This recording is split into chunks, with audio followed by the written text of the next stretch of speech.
Hello and welcome to Audio Adventures. This is a D&D 5th edition podcast that is made by friends, with friends, and for friends. And if you clicked on us, buckle up. It's going to be a crazy magic carpet ride for you and me. This podcast is used by my nerdy friends and I to escape our lives for a time and act out some pretty ridiculous scenarios. And we are so glad to have you here. A couple things before we start. Our group loves the rule of cool, so I'm sure we will get rules wrong. So if we do, please feel free to tell us in a kind fashion down in the comments.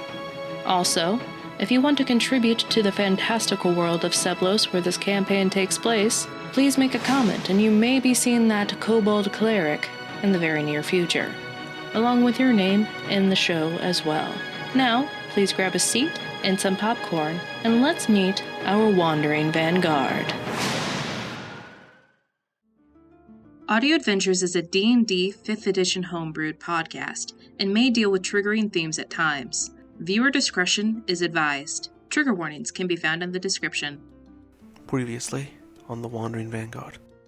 And you see two elven women on the screen.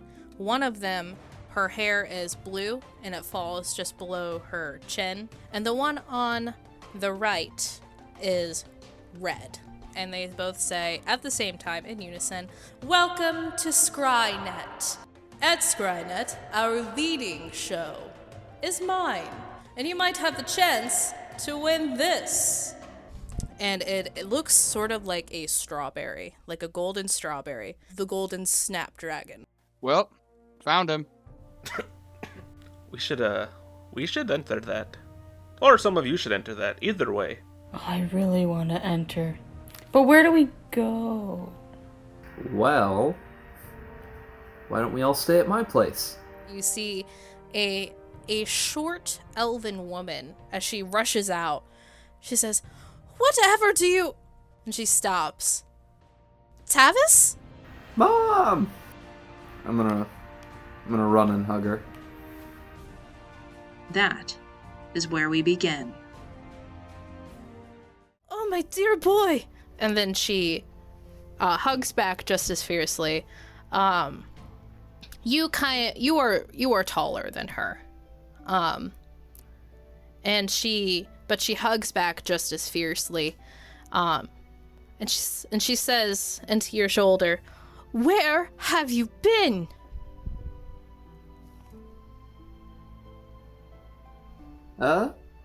Just out and about. And she stops a second.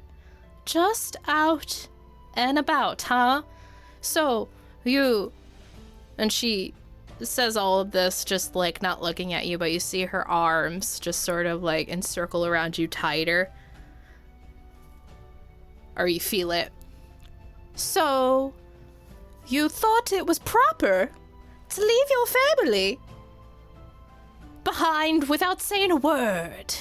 And you feel her grip tighten on you harder and harder. And it feels like she's crushing you a little bit now. I thought didn't I remember to leave a note? Oh! I could have sworn I did. If you did, I didn't find it. And she stays like that a couple seconds, and your bones crack a little bit, but then she releases. And she looks over at you, and then she puts her hands on each side of your face.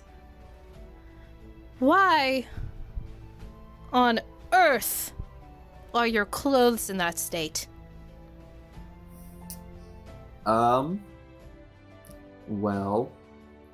I kind of, had a misspell, and, I was trying to kind of help my friends not get murdered.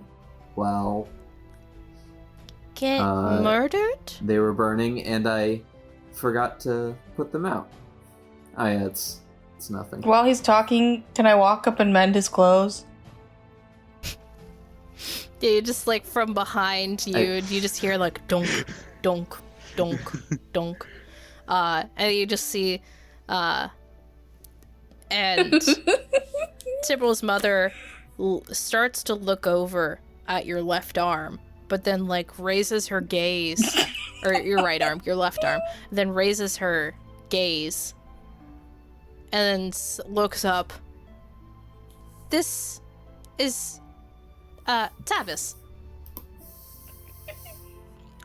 Yes? When you say friends, and she's looking over your shoulder now, do you mean the lot standing behind you?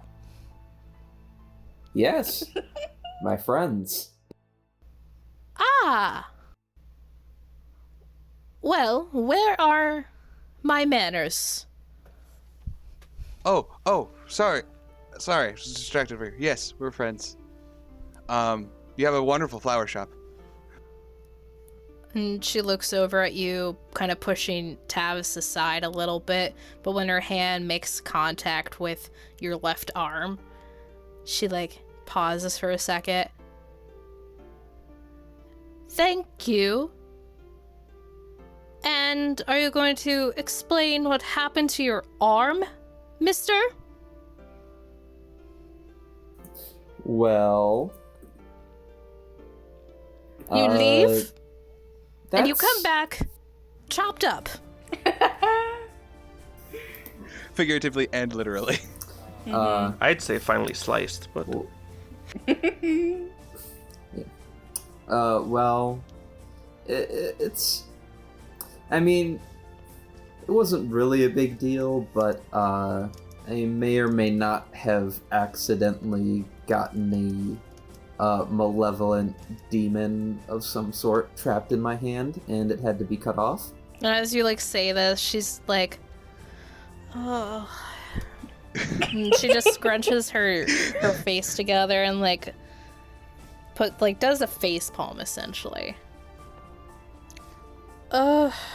You are your father's son. That's for sure. Are his clothes at least fixed? Yeah, just as you're doing this, you're just kind of like patting, and Tavis, as you're like explaining this, you feel less and less breezy.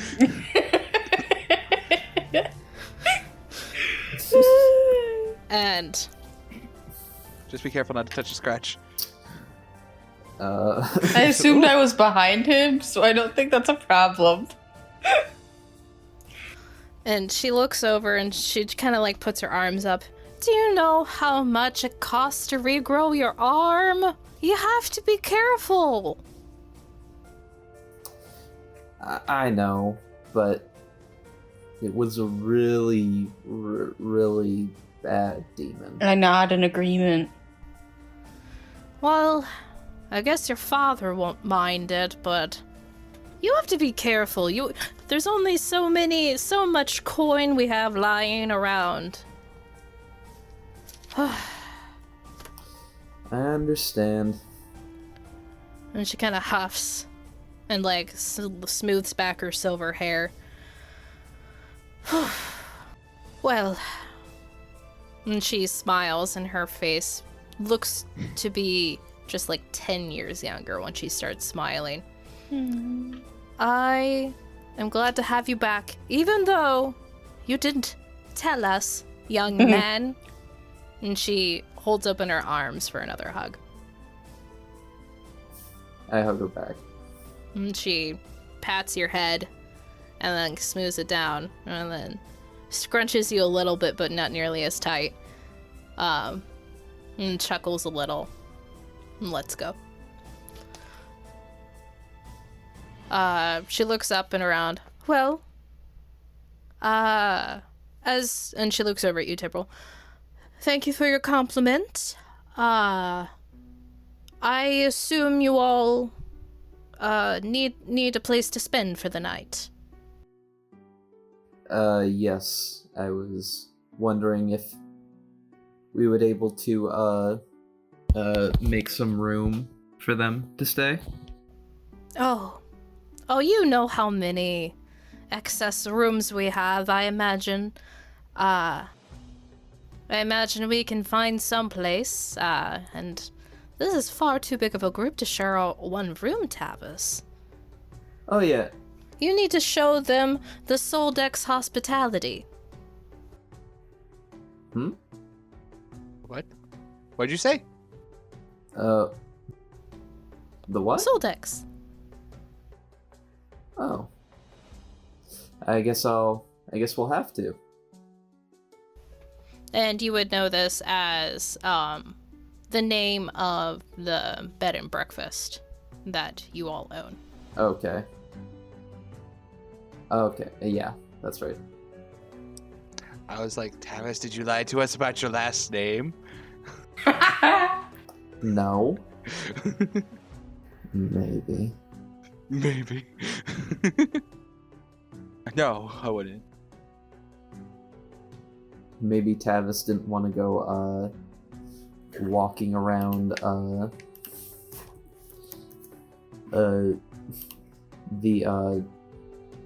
what's the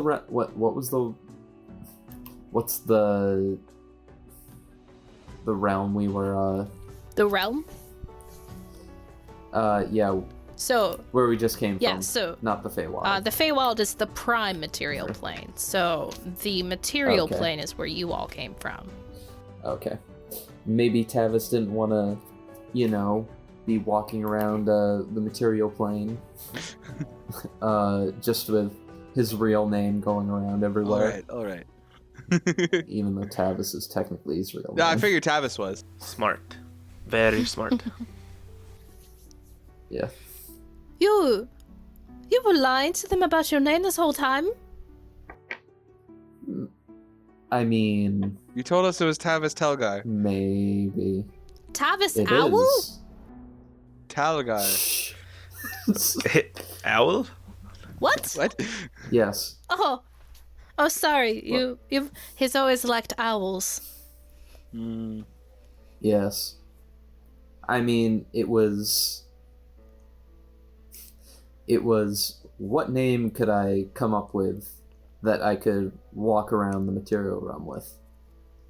And owl. I'm not judging. It's just I'm again surprised.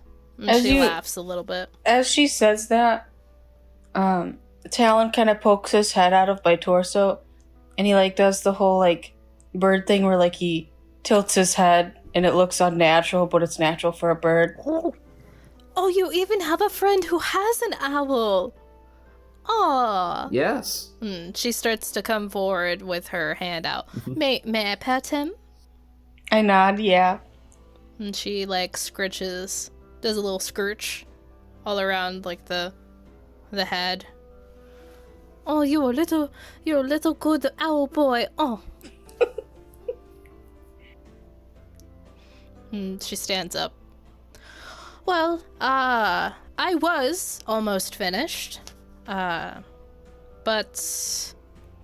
it seems that gravity took a hold of one of my last projects, so I believe your father will almost be finished if you want to go over to him, but I need to clean up. All right. Do you need any help? I know my way around a garden. Oh, it is no problem. And I don't know if this is the sort of garden you're accustomed to. Well, offer's still there if you need anything. Always willing to help. I thank you. The name's Tibber, by the way. Tibber Dara. And she starts to say hi, and she... Uh-oh. Darrow? Yes. Oh. This is bad. Your last name is Darrow. Sorry. Did Yes. I mishear you? Nope. You heard correctly. Tibber Dara. And she, for a second, she's thinking...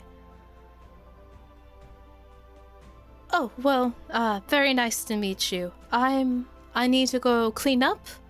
And she turns around and goes into the back room. That was tense. Well. Tavis, is my name really that big around here, do you know? Yeah, Owl, is it? I mean, as of recently. Roll history check. Well, Oh no. History, you said? Yes. With my +1, that comes out to 3. All right. Can everyone deafen themselves? I could do that. You would know from before that the Darrows were a small business. That they were known for. They were sort of a personal messaging service that used scrying and sending spells to get people knowledge that they seeked in a certain manner. And that it seems they have exploded as you've come back. Okay. So they used to be just small business people, pretty prominent, and just all around interesting people. okay. And you would know that now that he mentions his father's name in succession with the Feywild and everything being here, it kind of, at this moment, your brain is like, Almondaro? Wait, that's your dad? And you remember that there is an Almondaro Senior. Okay. So, and they used to live around this part of town, but it seems that they probably moved to the bigger part of town. So, that is sort of like the backstory that you get from all of that. Okay. What did their business do again? Sending and gathering information. Okay. And sort of like using this sending and scrying spells. Okay. I think that's fine for now. Cool. Come back. I can hear again. Hello? Woo! Oh no. Come back. Is Redguest okay? I get- He's blind and deaf. Blinded by the lore. Okay. What was your question exactly, Peter? Is Darrow like well known around here or something? What's it about my name? Well,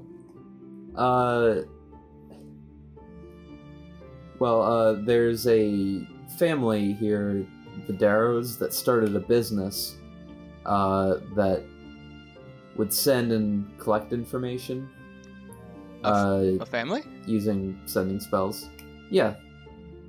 I believe it was Almondaro Senior, now that I think back about it. And, I guess looking around, their business kind of blew up. I guess. So... Yeah. Is it Senior who we saw out there earlier?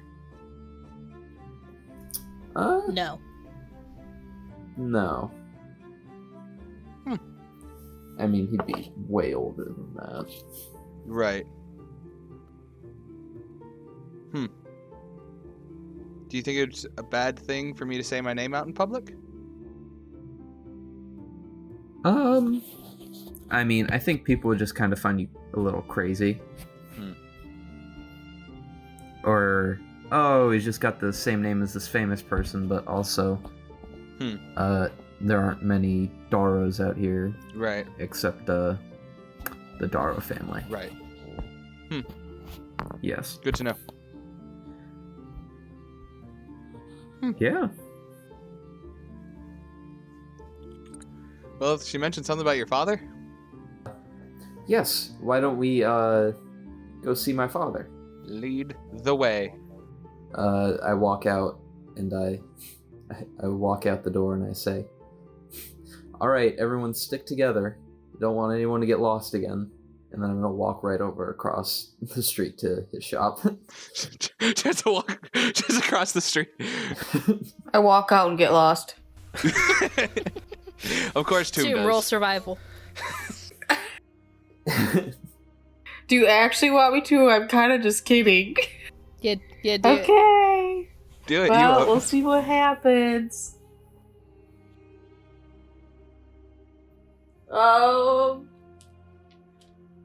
I kind of get lost. Wait, what is it? A 1. The DC was a 1. You're fine. Okay. Yay! You do such a bad job of getting lost. You end up found. Yeah. Woo. We like to. Crit You like failed start so turning a bad. little. You like start turning a little bit, but we just put you back on track. Yeah, you start turning out the door and looking down like, ooh, that looks like pretty neat. And Virgil's like, no, this way. And drags you along. But your large group goes across the way to the small blacksmithy that seems to be still going at the time. But you enter in the already open threshold. And the heat as you walk in just kind of goes up about 20 degrees. As you enter in, you see this is very much a smaller shop. All of the wares are in the front, and there's just an open space to see in the back, to see this large and jacked elven man with his hair with black hair with silver stripes running through it, tied back with golden circlets, and a sort of workman's apron tied around his waist, no shirt, and dark pants. And he's just hammering at what seems to be a long sword as you enter inside.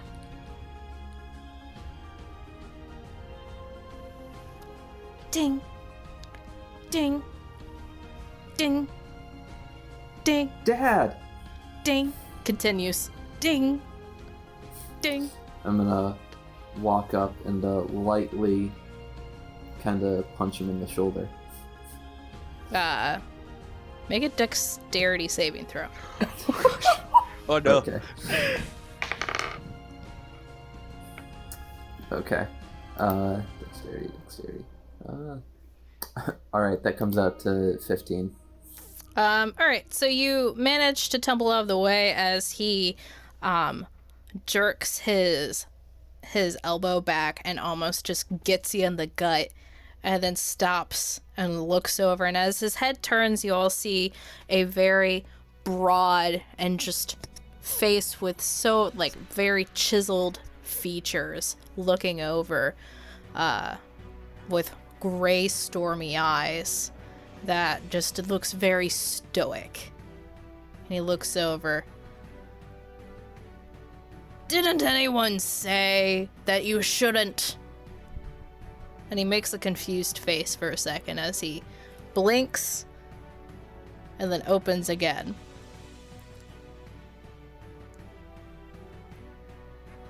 Tavis? Dad! Then I hug him. Hey, hold on. What? Haven't you learned anything? I have hot equipment here. I don't care. Hold on. He kind of pushes you back with his right shoulder. At least let me 1 second. And he turns over and you hear a large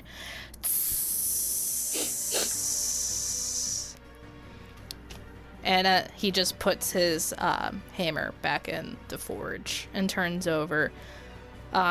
Greasy and just hot and sweaty, this large, and elven people usually aren't this bulky. They tend to lean more towards the arcane nature, but it looks like this elf said, screw you, Arcana, and I'm gonna get jacked. I love them already. Because he looks about as, like those people that missed leg day. A little bit like hefty up top, small on the bottom. He is much taller than Tavis. And he turns and he holds open his arms to you. Come here. I hug him. And he puts his arms around you and unexpectedly is very tender. Which is a juxtaposition with how your mother greeted you.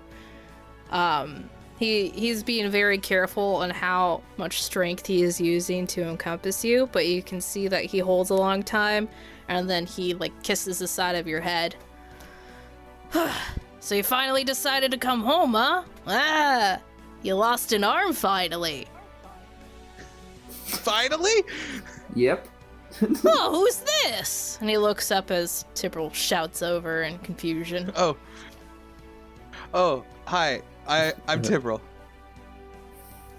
These are my friends. Very nice to meet you, very nice to meet you. And yes, see here, an Austrazalia. And he holds up his left arm, and you can see there's a very obvious cut mark that is discolored down and through. Limbs can be regrown. Fair enough.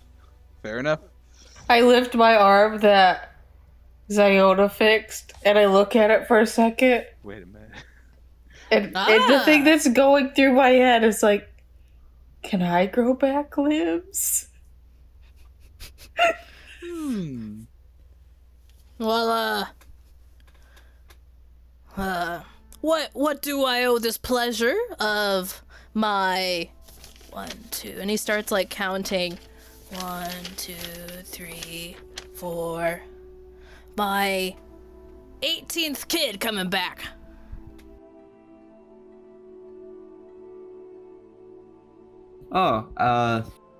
Me and my friends, maybe a little bit got into a little trouble, and Trouble.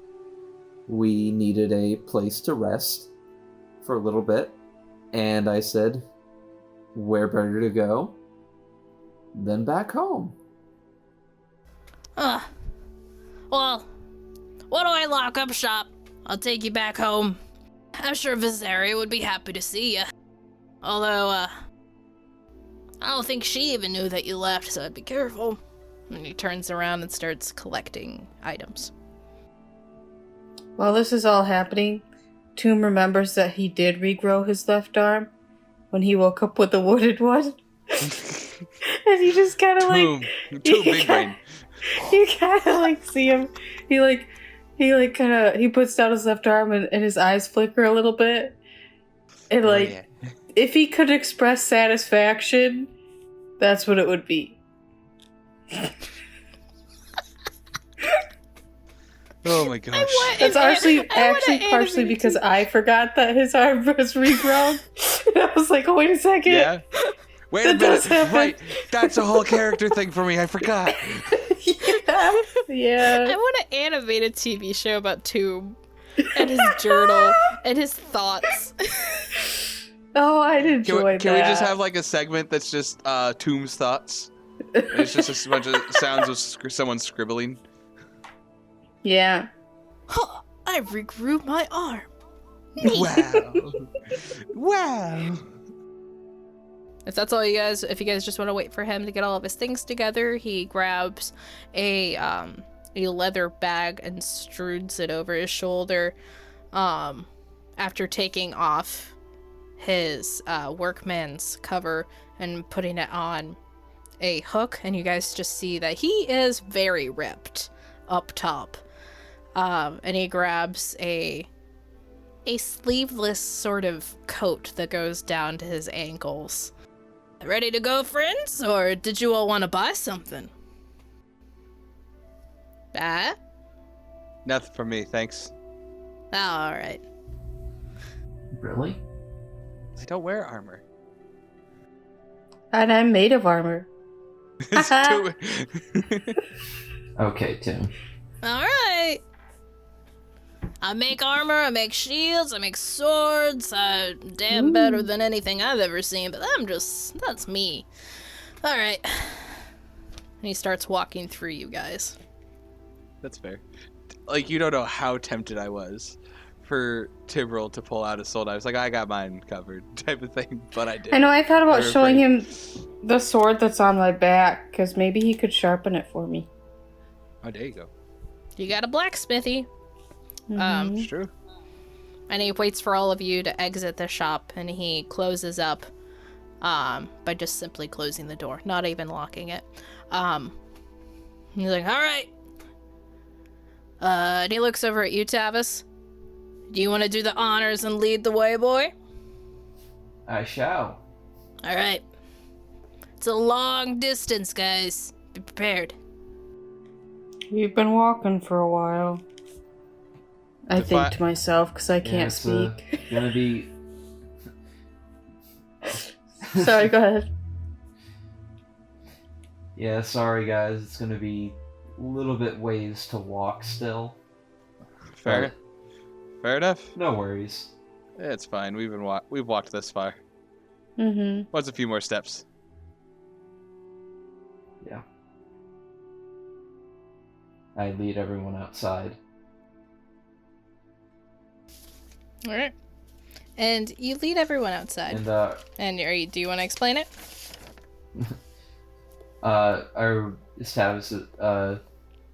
is my mom with us or? No, your mother is still in her shop.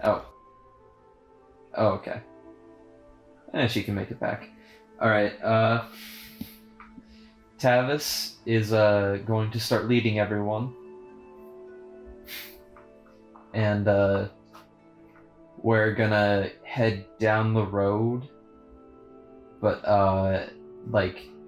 just maybe 10 steps up ahead, we're gonna go around a corner,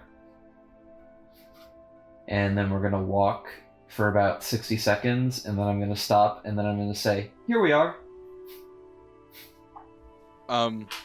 Do we see a building? Yeah. You look up and you see this just brick and stone building, but it is 4 stories tall. Dang. Large building with a wooden... Large and in charge. Large and in charge. It is on the ground, unlike other Feywild buildings, with a wrought iron fence around the outside, and above it you see a wooden sign that says Soldex Hospitality. There is a garden up front, reminiscent of probably what his mother has contributed to this. A large wraparound porch, and white grand steps going up into the entrance.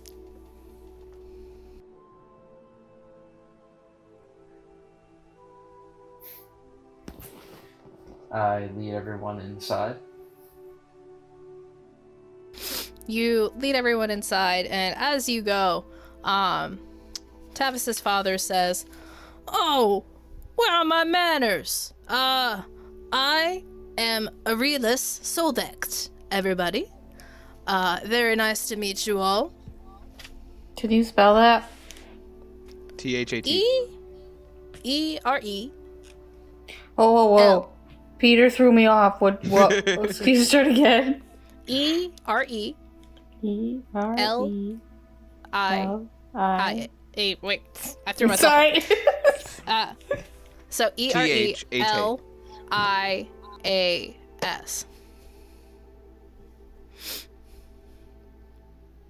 Well, it's very nice to meet you. I'm Tibril, like I mentioned. And he puts out a very large hand that kind of encompasses your own. And it gives it a very firm and kind of crushing handshake. And then I write in my notebook and show it to him and point to myself, and it says tomb. Alright, Tibril, tomb. He points over at Red Guest, or Raoul. Red guest. Very nice to meet you. I'm Virgil. Valerie.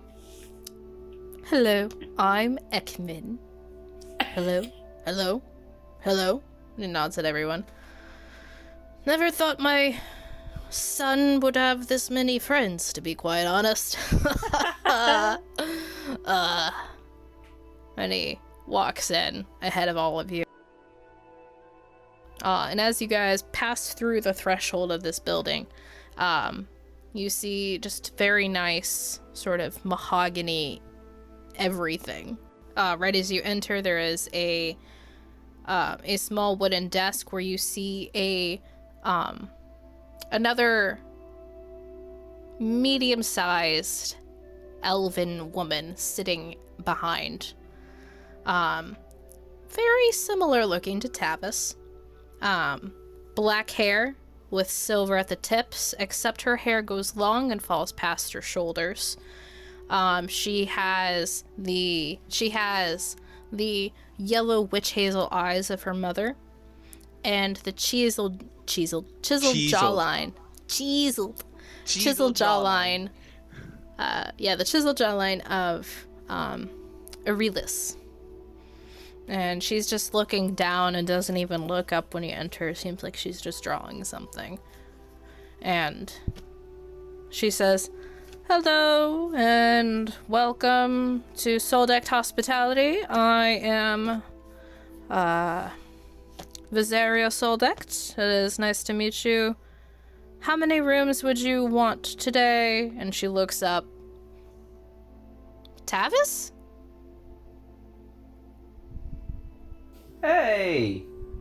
I'm back! And she looks over at you. Can you make a dexterity saving throw? Damn it. Knife in shoulder.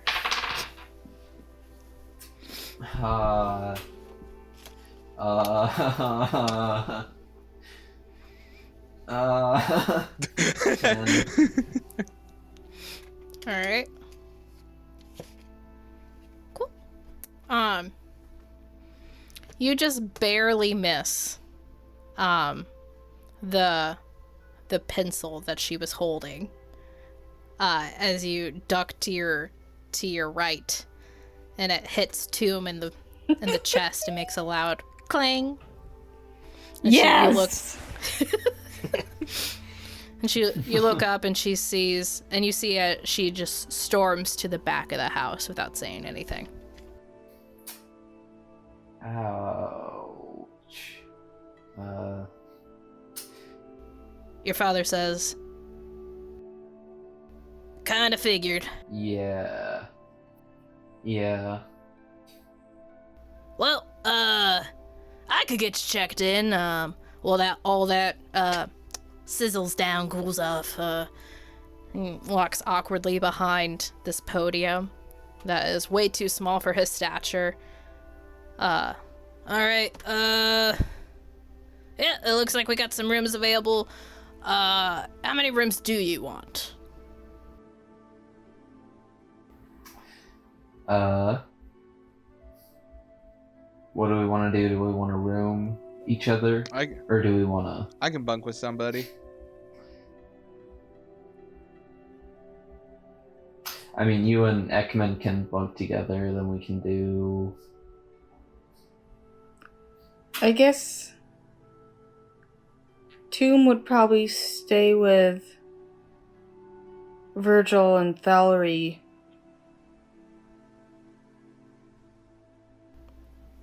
Alright, 1, 2 rooms so far, alright. I guess that leaves me and you, Beliona. And Vez. And Nyx would probably take his own room. It's Next, right. He told me his name is Vez. I call him whatever. That's fair. Yeah. He probably looks like Vez. Wait, how did you even know Vez? Wasn't he disguised as Vez at one point and was Redguest with us then? Yes, he called himself Yep. Vez, and then he was Yeah. white. Oh, that's right. Yeah, that was a drastic He transformation. introduced himself as Vez. Mm-hmm. Nyx kind of nods, still deep within his journal, not really taken to anything. It seems like he's working on something pretty big. And Beliana nods. This is all so interesting. You make so interesting to see houses made this way. Yes, Redgust, yes, sounds good to me. She nods a little bit. To me. I love her. She's great. This is Peter talking, just so you know. Freaking, she's great. All right, so how many rooms? 1, 2, 3, 4. How many? It was either 4 or 5, because Nyx has his own room, then Radgast, and then Tibril and Ekman. Me and Ekman. Does anybody want a room with Tavis? We got Nyx. Ekman and Tibril. Mm-hmm. Yep. So we got 2 And then rooms. Tomb, Thalry, and Virgil. It's 3. All right. I'm just gonna hand you 4 keys. You figured out from there. Here you go. The room numbers are on there. I'm a blacksmith, not a mathematician. And he hands them to Tavis and walks upstairs. Okay. There you go. All right. Is that everybody? I think that's everybody. Mm-hmm. Yeah. Also, theoretically, Tomb would probably sit, like, outside in the hallway. I don't think he'd actually sit in the room. Or he'd probably sit in front of, like, by Virgil and Thalry's door. Alright. Well,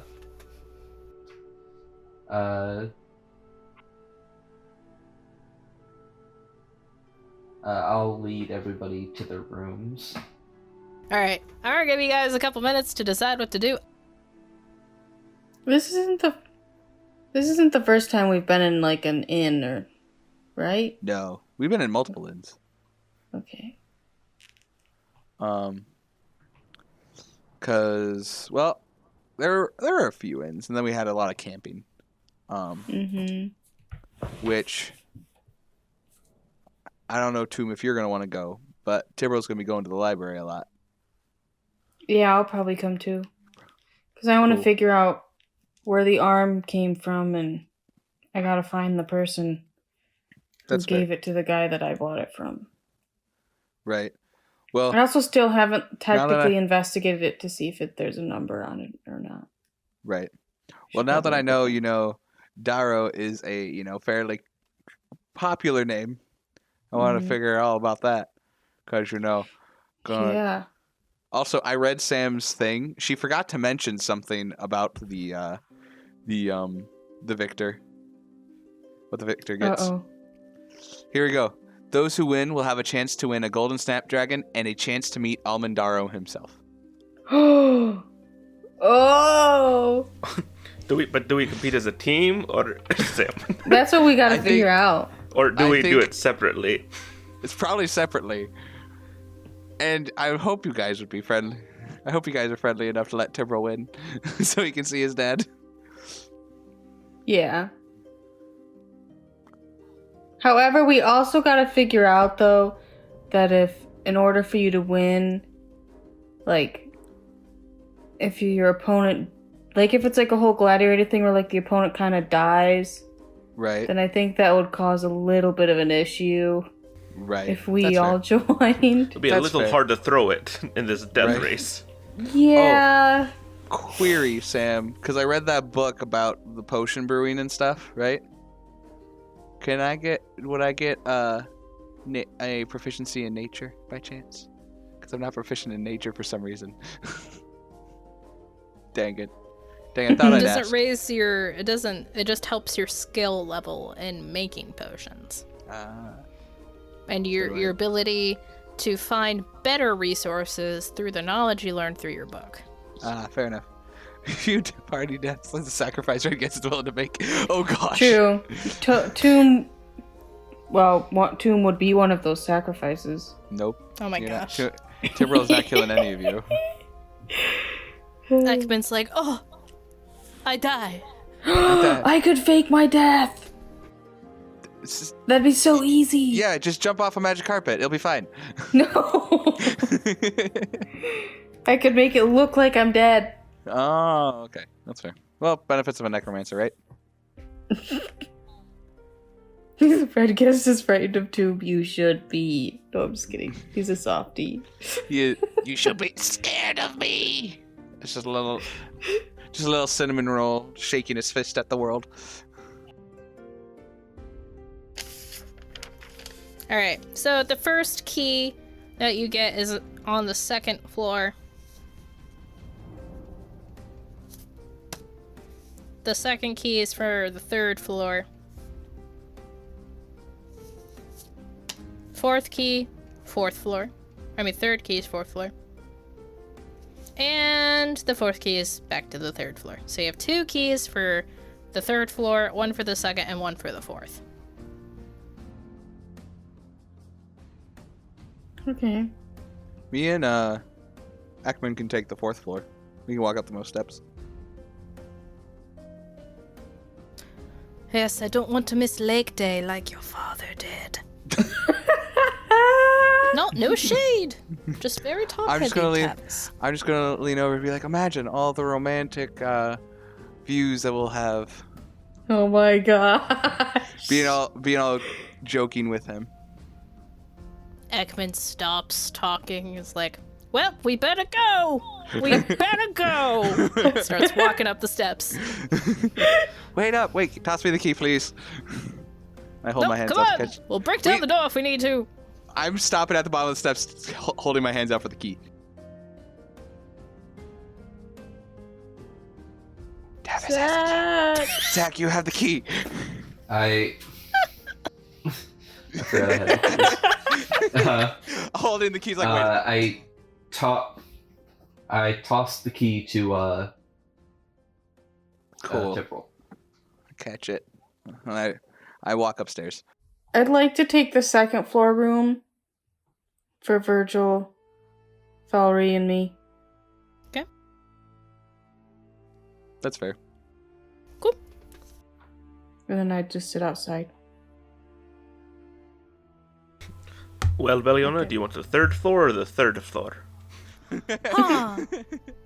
Red Guest, I don't know. I think the third floor sounds really good. I think so too. And I just I put out my hand to Tavis. Well, you only have one option, and that's 3rd floor, because 3rd floor. the 3rd floor room is my Oh, room. how astute.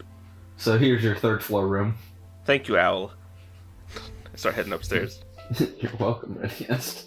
And then I follow Red Guest upstairs. I love this group so much. Red Guest.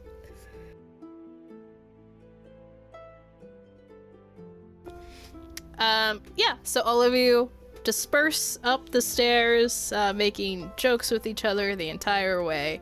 You notice that this bed and breakfast is hopping. There are several people here who seem to radiate different levels of arcane energy as you pass them. There's a couple elves that you walk by them, and simply by walking by them, your hair stands on end. And you're not sure if these people just like the novelty of a bed and breakfast, or if they're actually travelers. So all of you enter into your separate rooms. They all vary in the different furniture that they have. We'll start from the bottom up. So the second floor, Tomb, Virgil, and Thalry. Thalry is just so knackered. Knacker tired. And you Can I see if I enter- can pull out a shirt from my bag of holding to give him? That used to be Tibrel's, so yeah, that Yeah. would be one of Tibrel's shirts. You Would there pull be out, pants in there too? Oh, right. Yeah, you guys have my clothes. Yeah. Yep. So you pull Cool. out a set of Tibral's clothes. Mm-hmm. And hand them to him. And Thelry is taller, but in similar stature. So the clothes are just a little short, but it's better than just nothing. So he gratefully accepts them and says, thank you, Doom. I'm just gonna... And he just goes in. Virgil's like, I'm not tired. I push Virgil in Thank you. gently. And then I hold on to the key and just shut the door behind them and sit by the door. And he's like knocking on the door. Tomb, I'm bored. And that stops after a while after Thelry is like, hey, who was the one in prison? Not you. Shut up, please. Oh, jeez. The rooms have 2 beds, a cabinet. It looks like this one down lower has 2 beds, and it still has like pictures up on the wall from like various different probably siblings of Tavis that lived here. One of them is a flower, one of them is a sword and shield sort of painting. Just various different hobbies that each kid had. And it looks like the rooms have been cleared out of actual personal effects so people don't steal it, but the art has been left. So, Tomb, you sit on the outside of the door. It's a little weird because you just kind of... Sitting there. It's just kind of sitting there. There's not too many elven people walking around, but like there is some, and they're just kind of looking at you, and it's a similar sort of like recognition stare and then keep going like thing. Like they stop almost to talk to you, but then decide not to. You won't get anywhere with that.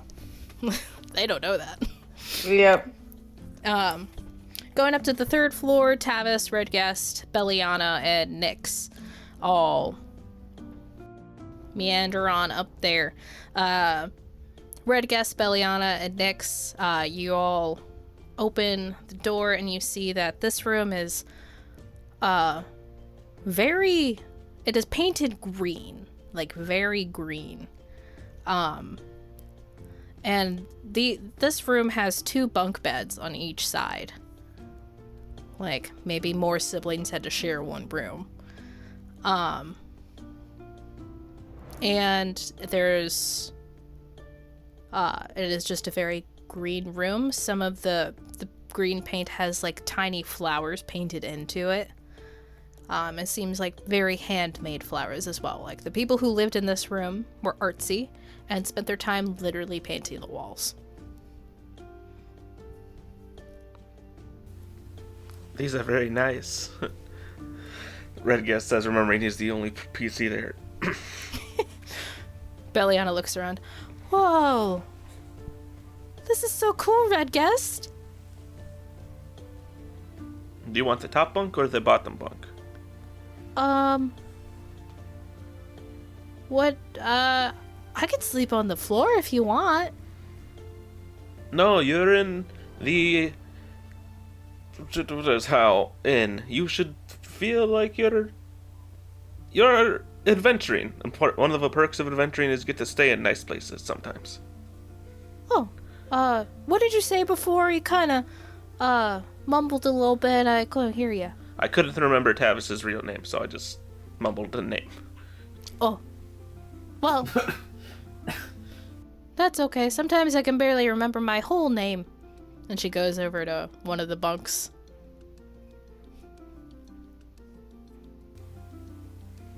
She chooses the bottom bunk. Okay, and Redguest jumps onto the top. But not like jumps like all the way, just like, you know when a cat jumps and they got like kind of claw their way up on a blanket? Or like a curtain? Yeah. Like that. Alright. Yeah, you guys choose your spots.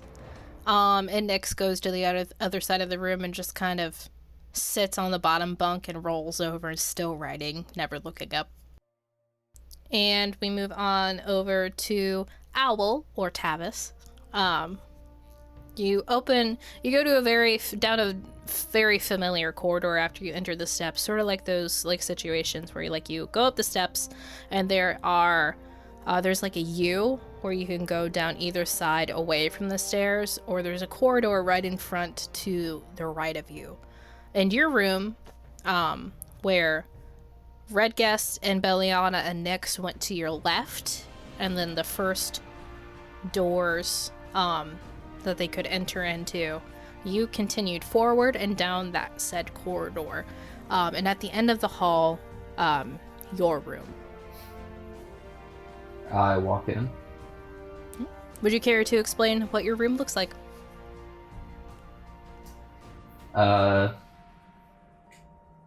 So one wall is filled with bookshelves, and right across from the bookshelves is Tavis's bed, and to the right of Tavis's bed is a desk and just some stuff and shelves with just various little trinkets or rocks with like carvings on them, or like seemingly just kind of unimportant artifacts that are just seem to be just collected, not really anything that they can do, they just look pretty sitting on shelves.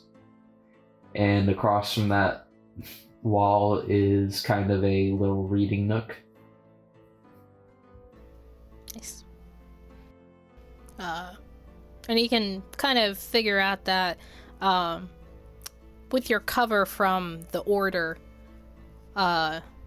they kind of kept your room untouched because they were told that you might have to come home every so often, so they weren't sure. So your room is exactly how you described it. You enter in and you close the door behind you. Alright. Tavis is going to look for some old clothes that might still fit him. You find you're able to scrounge together some clothes that you didn't take with you before, that were like the clothes that like your mom and dad gave you that were way too big, but now they fit you just right. Yeah. Okay. In the cliche animation fashion, could they just be the exact same clothes I was wearing, just not burnt up or anything? Yeah, we could say that. There's like a jump cut, and like one moment your clothes are like all ripped and torn and badly worn, and jump cut, new clothes, same look, same everything. Tavis is then going to sit on his bed. Sit on the bed and kind of creaks a little. Then he's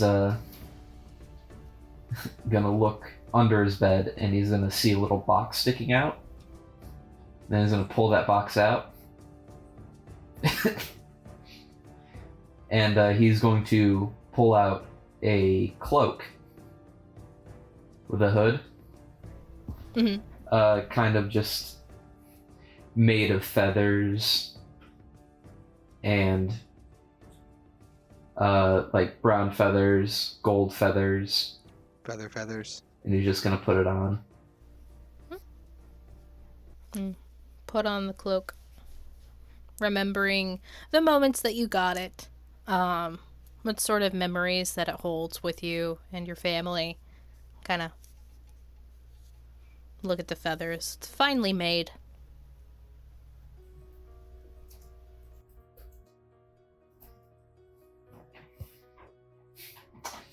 Then Tavis is just gonna kind of lay back on his bed. Yeah, you lay back. now surrounded in this cloak that has a very familiar scent to it, that hasn't really ever left, but it's just kind of grown older and older as it has sat in the box underneath your bed. Stare up at the ceiling. You hear the sounds of a full house. Something you really haven't gone without for most of your life. But ever since you traveled, you've grown accustomed to the sounds of empty forest, silence in the night.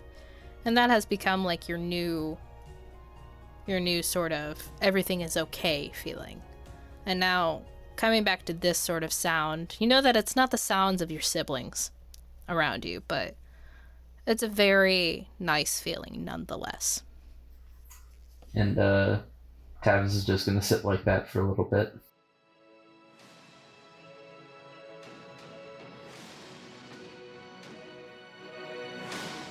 And that was this episode of Audio Adventures. Thank you so much for being here. Please like, comment, and subscribe, and most of all, please share to get out the word so we can share our story with you and keep doing what we're doing. If you have an idea for an NPC, a shop, or even an encounter, please comment down below. You might be seeing any of those in the next session or maybe even the upcoming sessions. Again, thank you so much for being here, and we will see you next week. Please stay safe, everyone, and wear those seatbelts.